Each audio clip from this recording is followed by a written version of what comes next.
Welcome to the latest episode of Cut to the Chain. Shane, today we're talking about small habits that can make a big difference, not just to your business, but as well, real estate, business, and private is the same thing, more or less, right? Yep.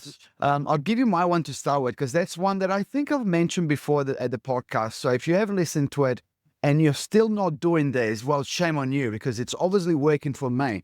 It's changing the voicemail on a daily basis. I remember good Aaron Davis, old mentor of mine, used to change it Regularly, not daily, but regularly, right? And you appreciate that. And one day I listened to one of those podcasts out there in Webland, which was a top agent from Australia. They changed their voicemail daily. And I said, that was my second year in real estate. So we're talking about 8 years ago. And I've done it ever since. Every morning, it's on my alarm, 7:59, change my voicemail, and I do it 7 days a week. Hi, it's Diego from Marcos. Today is Monday, 1st of whatever month it is. Sorry, I'm busy right now. I'll call you back as soon as I can. And the amount of feedback that I get throughout the year, maybe somewhere between 10 and 20 people will comment, but there will be a lot of other people that don't comment and still appreciate the fact that I'm onto it, even if I can't get on the phone. And that's my little one. And if you're an agent and you're trying to be setting yourself apart from everyone else, these are the three that doesn't cost anything, a part of literally 30 seconds that you can slowly implement to your business, right? Because you're going to be looking like you're onto it. Yep.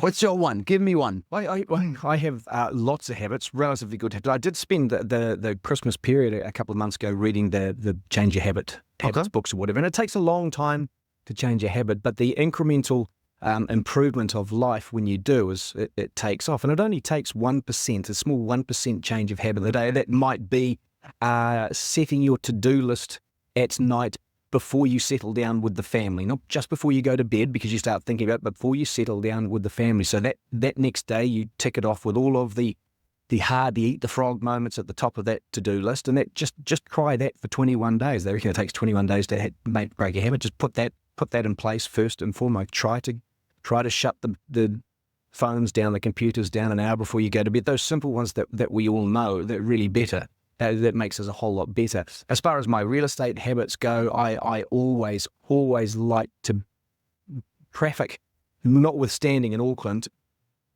be at an appointment 5 to 10 minutes early. That's my habit. If I believe that I arrive on time, I believe I'm late. So my structured habit is to get to a meeting early. Yeah, it's there's a lot of wisdom in there, right? I think talking about timing, let's just take this divergence. Oh my God, and today I was late, but I texted you that I'm 100 seconds late, and I think I was about 100 seconds late. I think being late, it's simply unacceptable. You're right, traffic, and that was what was for me today.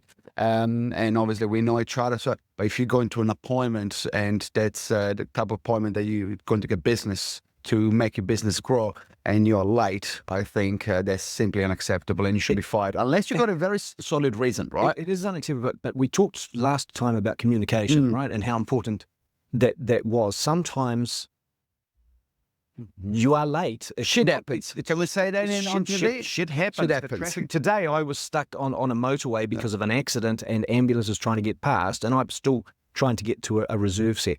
But if I know, I've got the Google Maps in the car, and we've all got access to that, and it tells me when I'm going to be.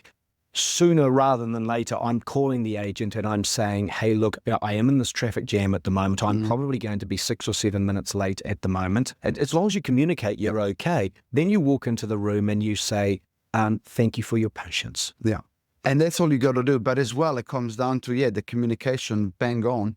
But, if you send them a calendar invite, okay, if in the morning you confirm the meeting, and obviously they get a notification from a calendar invite as well, because there should be a reminder, and then you are a couple of minutes late, it's okay, because you're such a professional that you've sort of framed that along the way. You get into in the morning. Exactly. And I think as well, just to finish this topic, I think there is nothing more powerful in nighttime actually going and have a look at, okay, what do I have on tomorrow that I got to deal with in the morning, so I'm ready mentally. I'm not saying spend the night, think about it, but I think knowing what you're walking into the day after, it's very, very powerful. Because if you're like me, you are super busy. Sometimes it's good to know how busy you're going to be versus getting up in the morning, looking at the calendar and going like, shit, should have get up half an hour earlier, right? So it's those little habits that set you apart. Do those little things. Thanks for watching. Like, share, subscribe.